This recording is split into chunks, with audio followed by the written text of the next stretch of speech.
Hello प्यारे बच्चों, good morning. How are you? I think you will be fine. प्यारे बच्चों, आज हम क्लास इंटरमीडिएट अर्थात 11th एंड 12th को आज हम फिगर ऑफ स्पीच पढ़ाने जा रहे हैं। डियर स्टूडेंट्स, जो हमारा फिगर ऑफ स्पीच है, पहले तो हमें इंटरमीडिएट में केवल 7 पढ़ना होता था, 7, लेकिन अब जो है को 9 से लेकर के 12 तक 7 नहीं, अब 15 से 20 तक पढ़ना पड़ेगा, क्योंकि अब फिगर ऑफ स्पीच जो है आप में बढ़ गई। इसलिए सभी पोएटिक डिवाइस का अध्ययन करना आपके लिए मस्ट है। तो चलिए आज हम चलते हैं, आप लोगों को फिगर ऑफ स्पीच के बारे में व्याख्या करेंगे कि what is figure of speech and how many kinds of figure of speech. Okay, तो first I want to tell the definition of figure of speech. After that I will explain how many kinds of figure of speech. Okay dear, तो देखिए figure of speech, figure of speech अलंकार के भेद। तो पहले figure of speech है क्या? What is the definition of A figure of speech? A figure of speech is a word that possesses a separate meaning from its literal. Figure of speech is a word that possesses a separate meaning from its literal. तो figure of speech जो होता है ये एक ऐसा शब्द है जो पोजेस सेपरेट मीनिंग, जो अलग अलग अर्थों को प्रकट करके फ्रॉम इट्स लिटरल्स हमको दिखाता है। तो फिगर ऑफ स्पीच को जो देखिए हम लोग 7 पार्ट में बांटे हैं। Figure of speech present time में भी हम आपको 7 बताएंगे, अगले वीडियो में नेक्स्ट वीडियो है हम उसको सेंड करेंगे। तो आज हम आपको केवल 7 पढ़ाएंगे। तो dear student, figure of speech जो होता है वह टोटल नहीं, केवल आज हम आपको 7 बताएंगे। वह 7 कौन? देखिए, शैम्पू। शैम्पू क्या है? ये हमने एक फार्मूला बना लिया है याद करने के लिए। एस से होता है सिमिली, एच से होता है हाइपरबोल, ए से अपॉस्ट्रॉफी, एम से मेटाफर, पी से personification, O onomatopoeia, O oxymoron. हो गया? तो ये हमने आपको शैली बताया याद करने का कि कैसे आप जानेंगे कि फिगर ऑफ स्पीच कौन कौन से होते हैं। देखिए, फर्स्ट जो हमारा है सिमिली है, उपमा अलंकार। सेकेंड मेटाफर, रूपक अलंकार। थर्ड है ऑक्सीमोरन, विरोधाभास। 4 है पर्सनिफिकेशन, मानवीकरण। 5th है ऑन मेटाफोरिया, ध्वनि सूचक अलंकार। 6th है हाइपरबोल, अतिशयोक्ति अलंकार। 7वां है अपॉस्ट्रॉफी, अपॉस्ट्रॉफी संबोधन, संबोधन। अब हम आपको एक एक फिगर ऑफ स्पीच का डेफिनेशन और एग्जाम्पल सहित हम आपको बताते हुए चल रहे हैं। जहां तक हमें विश्वास है कि हर एक विद्यार्थी इस फिगर ऑफ स्पीच को बड़े आसानी से समझने का प्रयास करेंगे और एकदम सरल मीनिंग मीन्स एकदम सिंपल आइडियाज हम आपको बताएंगे कि how to learn every part of the figure of speech, in which my first figure of speech simile. Simile, ठीक, उपमा अलंकार, उपमा अलंकार। अब ये देखिए व्हाट इज सिमिली। सिमिली क्या होती है? Simile is figure of speech in which comparison between 2 opposite things, 2 opposite things. हमने क्या कहा? It is a figure of speech, figure of speech in which comparison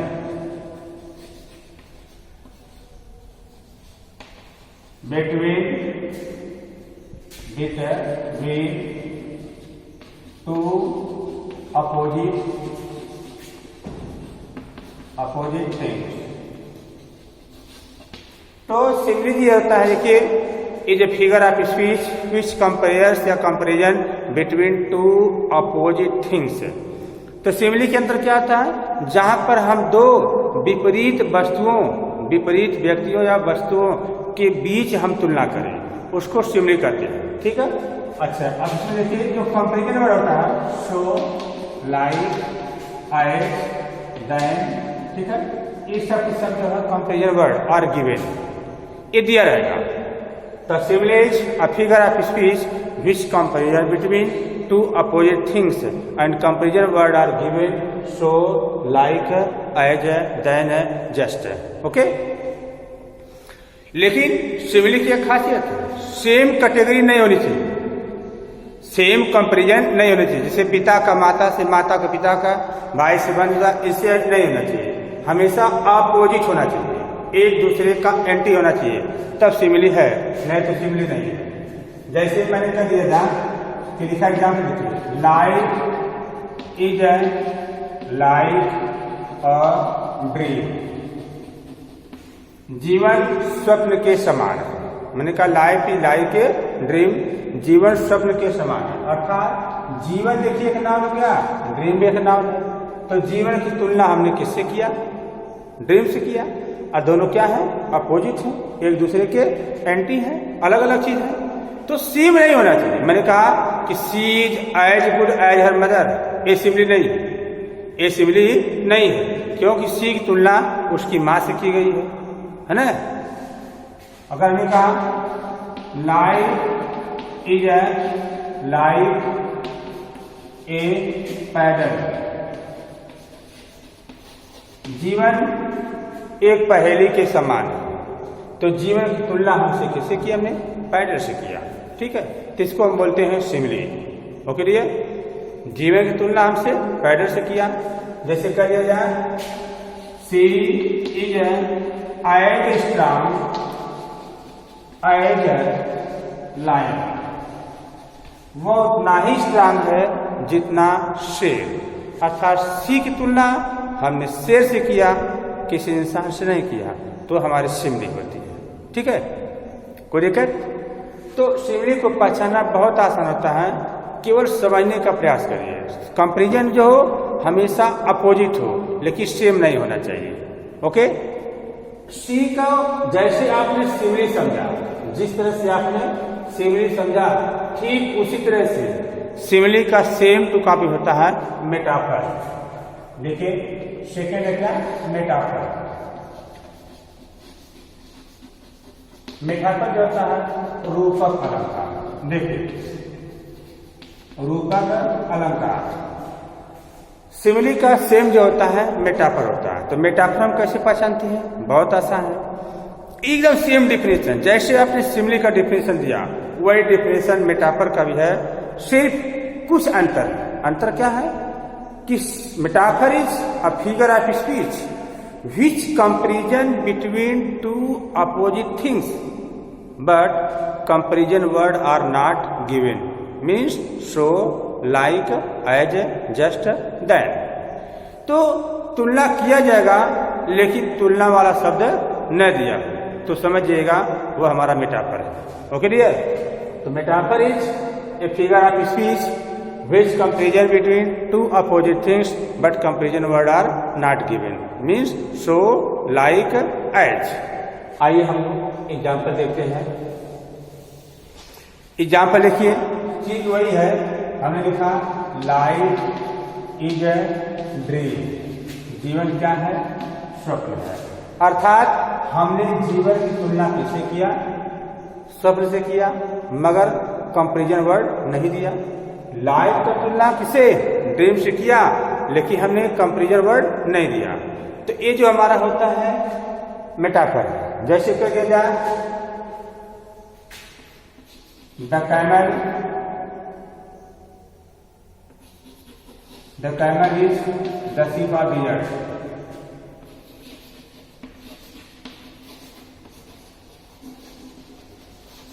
the camel is the ship of dessert. ऊंट को रेगिस्तान का जहाज कहा जाता है, ऊंट को रेगिस्तान का जहाज कहा जाता है। अब हमने कैमल की तुलना किससे किया, डिजर्ट, शिप ऑफ डिजर्ट। तो ऊंट को जो है की तुलना हमने कैमल की तुलना हमने शिप ऑफ डिजर्ट से किया, कंपेरिजन किया, बट कंपेरिजन वर्ड हमने नहीं दिया, तो हम समझ जाएंगे कि हमारा क्या है, मेटाफर है। ओके डियर, अगर कह दिया जाए कि अगर कहते लाइफ इज ए पैडल, जीवन पहेली, तो जीवन की तुलना हमने किससे, पहेली से किया, लेकिन कंपेरिजन वर्ड हमने नहीं दिया। यही हमारा होता है क्या, मेटाफर। ओके डियर, मैं समझता हूं कि आप लोग इसको समझ गए होंगे। तो तुलना वाला कंपेरिजन वर्ड नहीं देता है तो समझिएगा वह मेटाफर है, और कंपेरिजन वर्ड दे देता है तो आप समझ जाएंगे वह सिमिली है। ठीक, इसके बाद देखिए अगला जो हमारा होता है पर्सनिफिकेशन। पर्सनिफिकेशन, मानवीकरण अलंकार, मानवीकरण अलंकार। अब ये क्या होता है, मानवीकरण अलंकार? समझिए,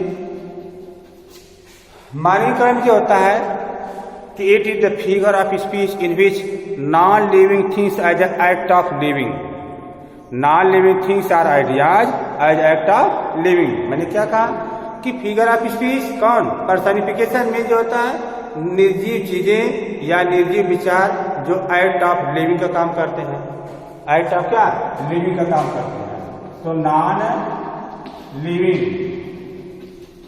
things are ideas as act of living, as act of living. तो कोई भी निर्जीव चीज या हमारे निर्जीव विचार जो हमेशा सजीव का काम करते हैं उसको हम बोलते हैं क्या, पर्सनिफिकेशन। आइए देखा जाए, जैसे कहते हम कि एक्सपीरियंस, एग्जाम्पल के माध्यम देखिए, experience, experience is the best teacher, is the best teacher. अनुभव सबसे बड़ा अध्यापक होता है। तो हमने अनुभव की तुलना किससे किया, किससे, टीचर से नहीं, किसी की तुलना नहीं किया। यहाँ अनुभव की बात है। बड़ा अध्यापक कौन है, एक्सपीरियंस है। अब एक्सपीरियंस क्या है, अनुभव, अनुभव क्या है, नॉन लिविंग, लेकिन जो काम किसका कर रहा है, लिविंग है।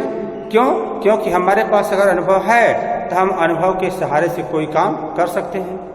अनुभव अर्थात जो हमारे अंदर अच्छे विचार आते हैं, वो जो विचार है, सोच समझ है, एनर्जी है, लेकिन काम करती है सजीव का। जैसे आप कहते हैं love is blind, love is blind, प्रेम अंधा होता है, प्रेम अंधा होता है। अब प्रेम की बात क्या है, नॉन लिविंग है, लेकिन जिसको हो जाता है जरा उससे पूछिए ये क्या महसूस होता है। ये जो लव है नॉन लिविंग है, लेकिन होने के बाद जैसे इंसान के अंदर लव इंटर करता है तो वह एक्ट ऑफ लिविंग काम करता है नॉन लिविंग। देखिए एक्ट ऑफ लिविंग, हमने कहा द डोर, यानी कि honesty, honesty sits on her face, चिंता उसके मुख पर छाई रहती है। ठीक है, चिंता उसके मुख पर छाई रहती है। अब जिसको चिंता हो जाता है, सोचिए वो क्या है, नॉन लिविंग है ना। लेकिन चिंता एक ऐसी चीज जो होने के बाद हमारे शरीर, हमारे से मानसिक तनाव, हर चीज को बोरिंग करती है नॉन लिविंग, लेकिन एट ऑफ क्या, लिविंग, वो लिविंग का काम करती है। ठीक, बात समझ आ रही है। तो इसको हम बोलते हैं क्या, पर्सनिफिकेशन। तो पर्सनिफिकेशन में हमेशा non living things as act of living का काम करेंगी। ओके डियर, अब देखिए हमारा पर्सनिफिकेशन के बाद जो है हम अगला बताएंगे आपको। जो चीज नहीं समझ में आती है तो आप अवश्य कमेंट के माध्यम से, वीडियो के माध्यम, जैसे भी हो, कॉल के माध्यम से आप अपनी बात रख सकते हैं, पूछ सकते हैं। ओके डियर, इसके बाद देखिए ऑक्सीमोरन। ऑक्सीमोरन का होता है विरोधाभास, विरोधाभास।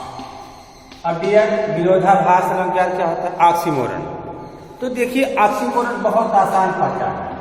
ऑक्सीमोरन में क्या होता है, देखिए सब्जेक्ट वर्ड होता है, यहाँ पर टू अपोजिट वर्ड है, two opposite two opposite word, दो अपोजिट वर्ड हमेशा एक साथ साथ रहेंगे तो हम समझ जाएंगे वो ऑक्सीमोरन। तो ऑक्सीमोरन डिफिनेशन बन गया, it is a figure of speech in which two opposite words uses together.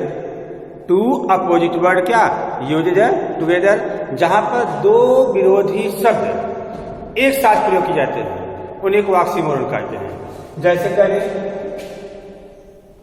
Example लिखा है लाइट टीजर, ठीक है, bitter, bitter sweet, life is bitter sweet, जीवन मधुर है फिर भी कड़वा, या करो जीवन कड़वा है फिर भी मधुर है। देखो दोनों अपोजिट वर्ड एक साथ यूज हुए, ठीक है, क्यों दोनों जो होते हैं अपोजिट वर्ड क्या है एक साथ हुए तो हम समझ जाएंगे ये हमारा क्या ऑक्सीमोरन है।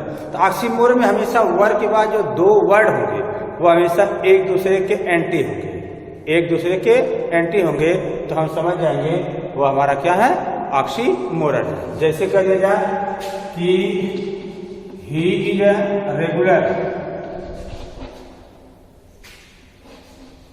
Irregular, he is regular irregular, वह नियमित है फिर भी अनियमित है, वह नियमित है फिर भी अनियमित है।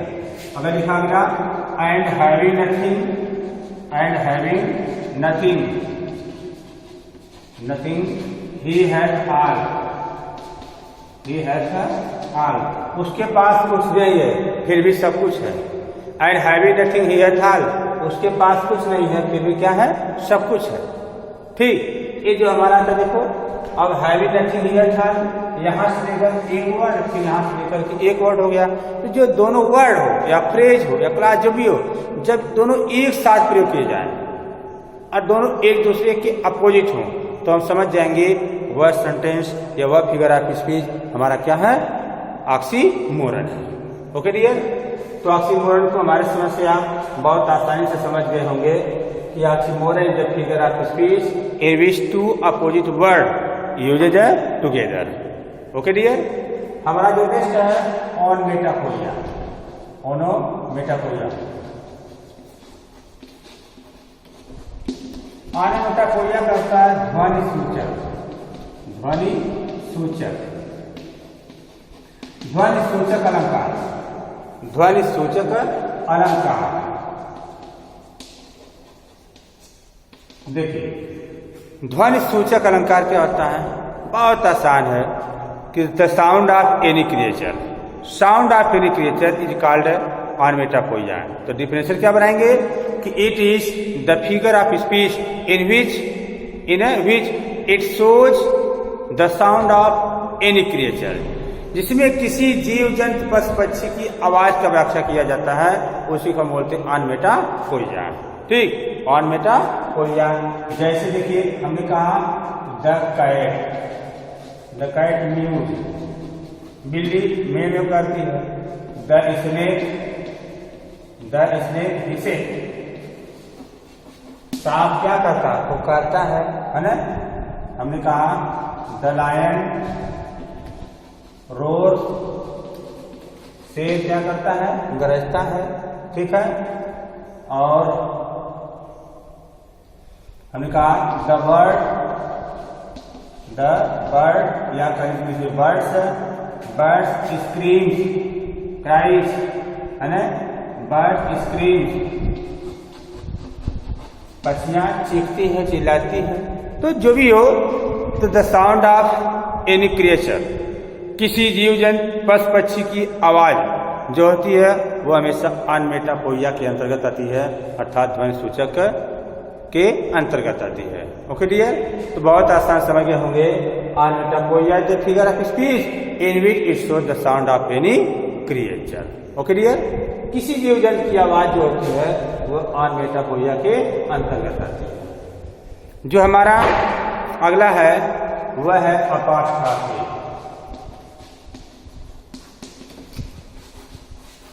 अपोस्ट्रोफी होता है संबोधन, संबोधन। देखिए संबोधन क्या होता है, संबोधन क्या होता है कि किसी चीज को संबोधित किया जाए। कैसे करेंगे? It is a figure of speech in which it indicates towards non living things are ideas. Non living things are ideas, जो किसी निर्जीव वस्तु, निर्जीव बातों को केवल इंडिकेट करता हो, संकेत करता हो। तो हम समझ जाएंगे ये हमारा अपोस्ट्रोफी है। अपोस्ट्रोफी की सबसे खास पहचान होती है, इसके पास जहां भी रहता है वहां पर मार्क ऑफ एक्सक्लेमेशन अवश्य दिया रहता है। ठीक है, मार्क ऑफ एक्सक्लेमेशन क्या श्योर दिया रहता है। मैंने कहा ओ डेथ, देखिए ओ डेथ, अब डेथ कौन है? नॉन लिविंग, नॉन लिविंग है, लेकिन हम इसको क्या कर रहे हैं? इंडिकेट कर रहे हैं, इशारा कर रहे हैं। ओ डेथ, हे मौत, वेयर इज योर स्टिंग, हे मौत, वेयर इज योर स्टिंग, तुम्हारा स्टिंग कहाँ है, तुम्हारा डंक कहाँ है, कांटा कहाँ है। तो मौत क्या है? नॉन लिविंग, लेकिन इसको हम इंडिकेट कर रहे हैं, इंडिकेट कर रहे हैं। ठीक है, जैसे कर देगा oh life, oh time, oh life, oh time, oh death, है ना। Where are you going, where are you going, तुम कहाँ जा रहे हो। तो जो भी आप बातें करते हैं, O Brutus thou are mighty yet, जब आप जूलियस सीजर पढ़ेंगे उसमें एक बात लिखा था, O Brutus e Brutus thou are mighty yet, thou are mighty yet. Dear समझो, एक क्या होता है कि जब जूलियस सीजर को जितने भी षड्यंत्रकारी थे उसको जब मारे तो उसको उतना दुख नहीं हुआ, लेकिन जब उसका सबसे वफादार, सबसे खास व्यक्ति जो ब्रूटस था, उसका सेवक, जब उसने उसको ठीक तलवार के साथ मारना शुरू किया, तो उस समय जूलियस सीजर में यह बात सीजर ने कहा, जूलियस सीजर ने ब्रूटस को, ब्रूटस तुम भी दाउ आर माइटी एट, इतना महान होकर के इतने निरस्कार तुम भी, ऐसा तुमने कर दिया क्यों। तो एक नॉन लिविंग जो होती है या कोई आइडिया जो होती है जिसकी तरफ हम इंडिकेट करते हैं, इसकी सबसे बड़ी पहचान होती है मार्क ऑफ एक्सक्लेमेशन, इसमें अवश्य लगाता है। ठीक, तो इसी को हम बोलते हैं क्या? अपोस्ट्रोफी। इसके बाद देखो डियर, हमारे